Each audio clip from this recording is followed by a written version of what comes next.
7마리를 드릴 것이며. 아멘. 오늘은 2019년 5월 26일 5월달 마지막 주일입니다. 오늘 저희들이 같이 돌아가면서 읽은 말씀은 민수기 제29장 12절에서 36절까지 말씀이었습니다. 민수기 29장 12절에서 36절 말씀까지에는 우리가 장막절로 불리는 초막절에 대해서 8일 동안 어떤 제사가 있으며 어떤 성요가 있는가, 또 어떤 제사를 일일이 드리고 있는가 하는 등의 내용으로 되어 있기 때문에 그저 읽어볼 수는 있지만 이 대목을 가지고 별로 설교자들이 잘 하질 않습니다. 그렇지만 저는 그 가운데 굉장히 중요한 내용들이 들어있기 때문에 특별히 그 제목을 초막절 제사와 베스트 7, 초막절 제사와 베스트 7, 보통 7이 좋은 숫자인데 이 초막절 제사의 의미와 그리고 그 어떤 제사를 드리는가를 잘 살펴보면 거기에 우리가 신앙생활에 있어서 꼭 명심해야 될 베스트 7이 거기 들어있다고 보고서 이제 강의 설교를 해보고자 합니다. 먼저 12절을 보시게 되면 민수기 제29장 12절입니다. 일곱째 달 15째 날에는 너희가 성회로 모일 것이요 아무 일도 하지 말 것이며 이래 동안 즉 7일 동안 요 앞에 절기를 지킬 것이라 라고 적혀져 있습니다.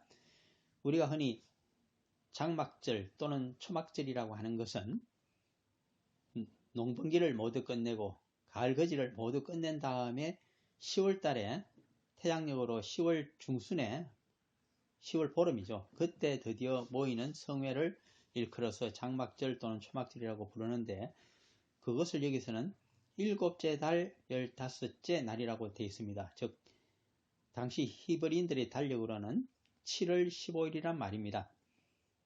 우리가 출애굽기를 보게 되면 12장에 있죠. 거기에 보면 이제 4월 달을 히브리인들의 달력으로 하나님께서 신의적으로 그날을 정월로 삼아라 말씀하셨기 때문에 일곱째 달이라고 하는 것은 사실은 3을 대줘야 됩니다. 그러므로 우리 태양력으로 보게 되면 10월 15일이 됩니다.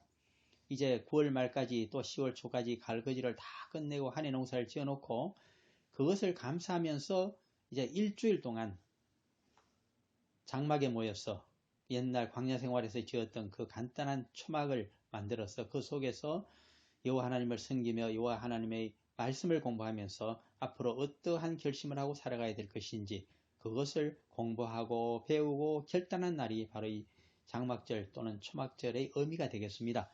그때 7가지를 시행해야 되는데 그것을 우리 신앙생활에 있어서 베스트 7으로 지금부터 한번 찾아보고자 합니다.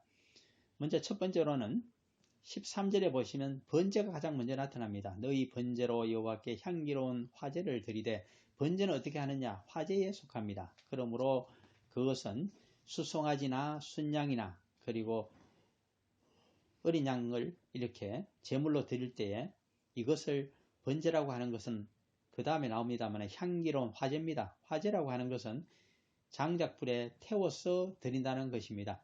그런데 왜 번제라고 하느냐 하니까 모조리 다 태워서 올려드리기 때문에 그래서 번제라고 부릅니다. 완전히 버닝 아웃을 시키기 때문에 그렇습니다.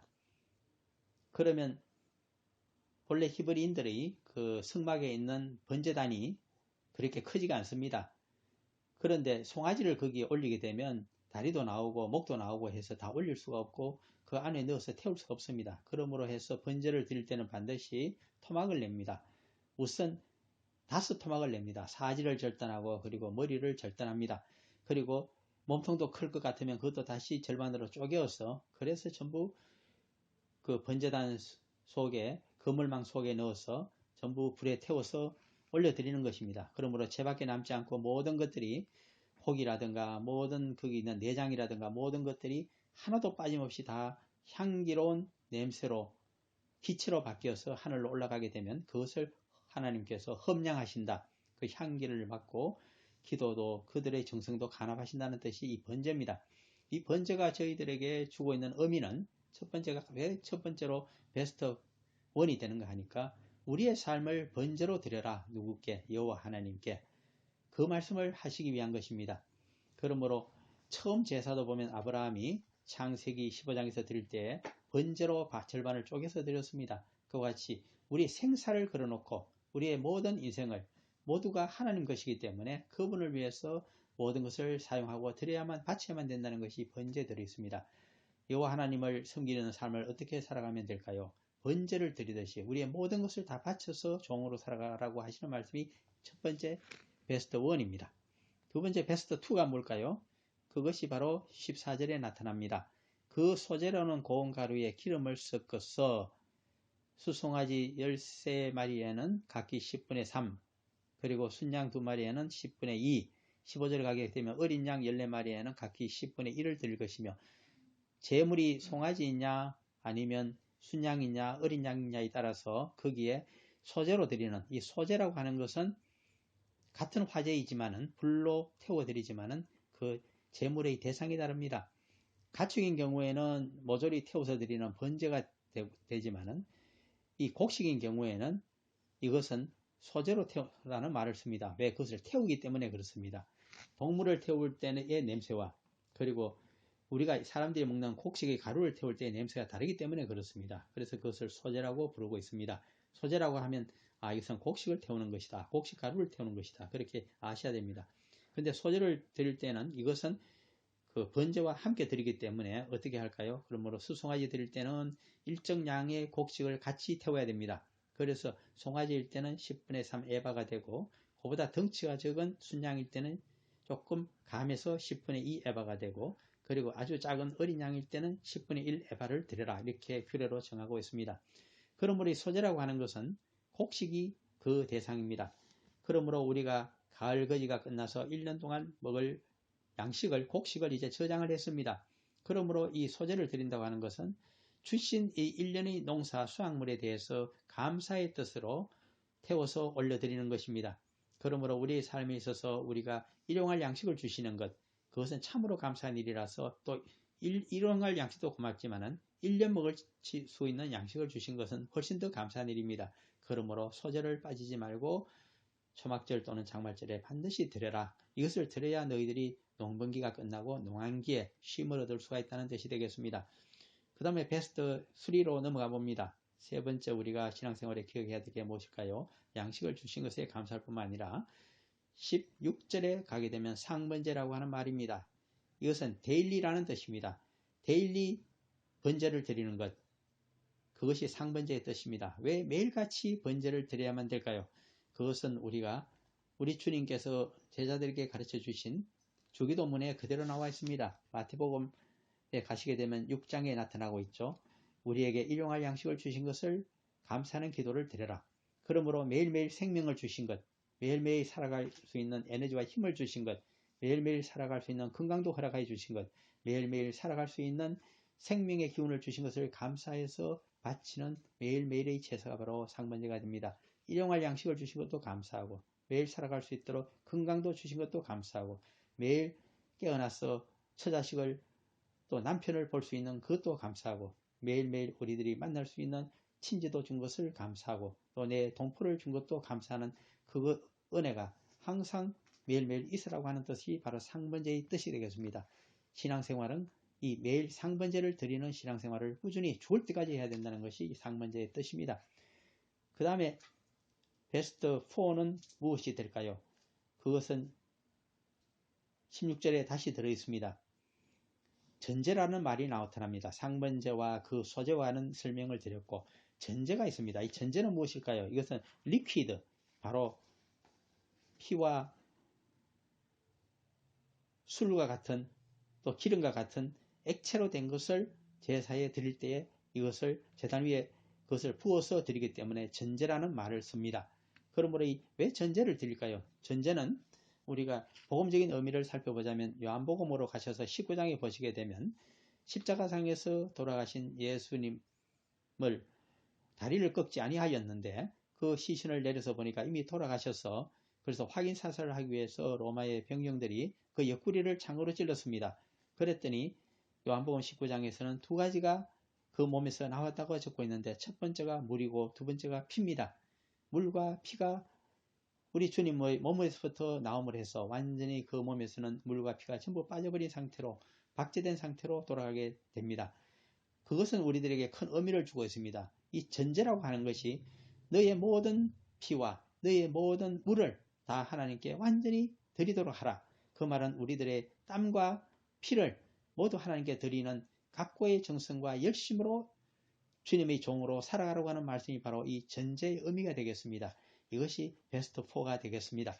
그 다음에 또 여호와의 말씀을 배워서 실천한다고 하는 초막절에는 어떤 신앙생활의 의미가 담겨 있을까요? 그것이 16절에 보게 되면 하나의 제사가 더 나타납니다. 전제 외에 순염소 한 마리를 속죄제로 드릴 것이니라. 속죄제가 나타납니다. 우리는 흔히 이제는 대속죄일의 제사를 그것을 드리게 되면 그 다음에서는 우리가 제사를 속죄의 제사는 드리지 않아도 된다고 흔히 잘못 생각하고 성도의 삶을 살아갑니다. 거듭난 성도라고 하더라도 그것이 아닙니다. 속죄제를 반드시 드려야만 합니다. 우리가 죄인된 우리를 그리스도의 보혈로 영원히 우리가 죄사함을 받게 되었지만은 그러나 우리가 영적인 삶을 살아가게 될 때는 육신적인 욕심과 탐욕과 이기심이 남아있어서 우리가 번번이 쓰러질 때가 많습니다. 그때 우리를 다시 깨끗하게 살려줄 수 있는 능력이 어떤 제사에서 나타날까요? 그것이 바로 속죄제입니다. 그러므로 나는 한번 그리스도를 믿고 회개했기 때문에 더 이상 회개할 것이 없는 의인으로 살아가게 된다고 그렇게 잘못된 의인 사상을 가져서는 안 됩니다. 우리는 우리 자신을 매일같이 돌아보면서 다시 한번 생각하면서 나는 주님 앞에 무엇을 구하고 잘못을 용서받아서 다시 거듭난 인생을 살아가야 될 건가를 생각하면서 이 속죄제를 드리는 그러한 매일의 삶이 되도록 해야만 합니다. 그 다음에 베스트 6에는 무엇이 있을까요? 그것은 쭉 내려가 보시게 되면 17절에도 동일한 내용입니다. 18절에도 소제, 전제, 그리고 를 얘기하고 19절에 오더라도 상번제, 소제, 전제, 속죄제 이미 설명한 것들이 있습니다. 또 어떤 것들이 나타날까요? 20절에도 보게 되면 거기에도 중복되는 내용이 날짜만 달리해서 나타날 따름입니다. 그래서 쭉 읽어서 내려오시게 되면 이제 마지막 끝에 가기 전에 다른 내용이 하나 나타납니다. 그것이 무엇일까요? 그것이 35절에 한번 가보시게 되면 여덟째 날에는 일주일 동안 성경 공부를 하면서 열심히 초막에서 광야 생활의 어려움을 다시 조상들의 그 신앙 회복의 날들을 우리가 생각하면서 이제는 말씀을 또 배우고 결단도 했습니다만은 35절에 오게 되면 다른 이야기가 나타납니다. 모든 것이 마친 여덟째 날에는 장엄한 성회로 대회로 모일 것이요 아무 일도 하지 말 것이며 라고 말씀하십니다. 이 뜻이 무엇일까요? 첫째 날에도 성회로 모이라고 12절에서 이야기하고 일주일이 지난 다음에 마지막 8일째도 또 성회로 모이라고 합니다. 개인적인 신앙만 가지고 있으면 되지 않을까요? 그러나 성경은 그렇게 이야기하고 있지 않습니다.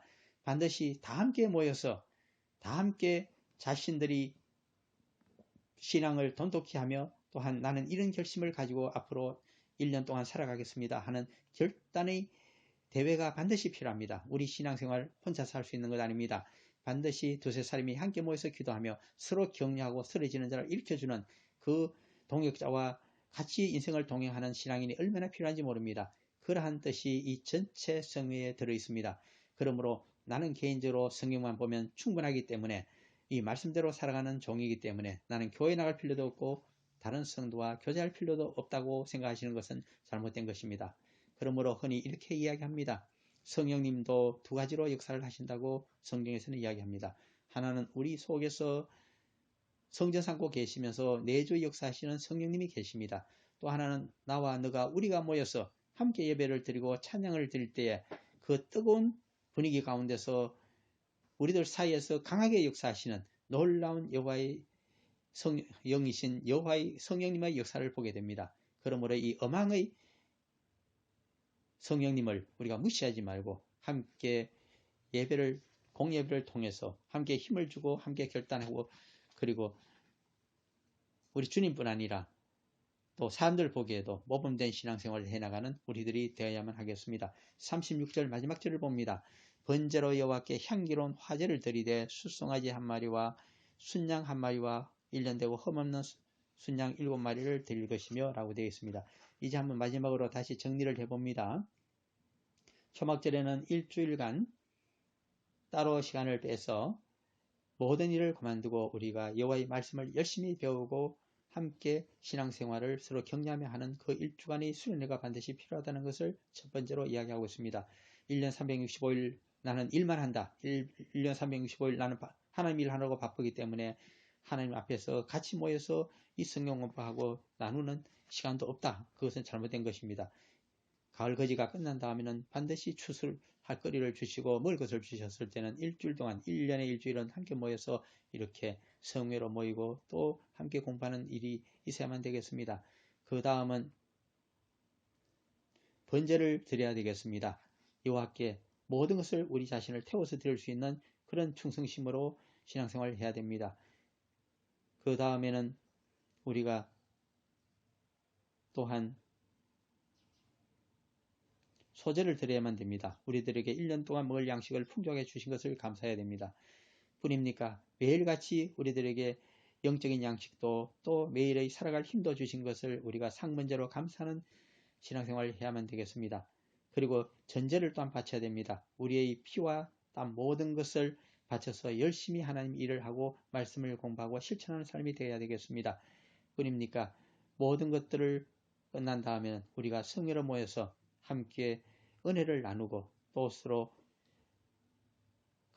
성도들 앞에서 자신의 결심을 밝히며 그렇게 서로 격려하며 살아가는 결단의 시간이 필요하다는 것을 생각하시면서 이런 구체적인 신앙생활 가운데서 많은 은혜 있는 그리고 결실이 풍성한 삶들이 이루어지기를 간절히 소망해 봅니다. 잠깐 기도드리고 마치고자 합니다. 사랑하는 아버지 하나님 감사합니다. 장막절에 행해야 될 7가지 제사와 그리고 성회의 종류를 보았습니다. 저희들 신앙생활에 어떤 의미를 가지고 다가오는 것인지 생각하면서 우리도 구체적인 신앙생활 그렇게 되게 하여 주옵소서. 그 은혜로 모든 질병이 낫게 되며 모든 장애가 떠나가며 우리 그리스도의 사역의 현장에서처럼 모든 귀신이 쫓겨나며 하나님 나라가 확장되어지는 귀한 역사가 저희들의 삶 속에 저희들의 교회 속에 저희들의 가문 속에 저희들의 나라 속에 민족 속에도 있게 하여 주옵소서. 이루실 줄 믿사옵고 감사할 때 우리 주 예수 그리스도의 이름으로 기도하였습니다. 아멘. 네, 잠깐만 감사합니다.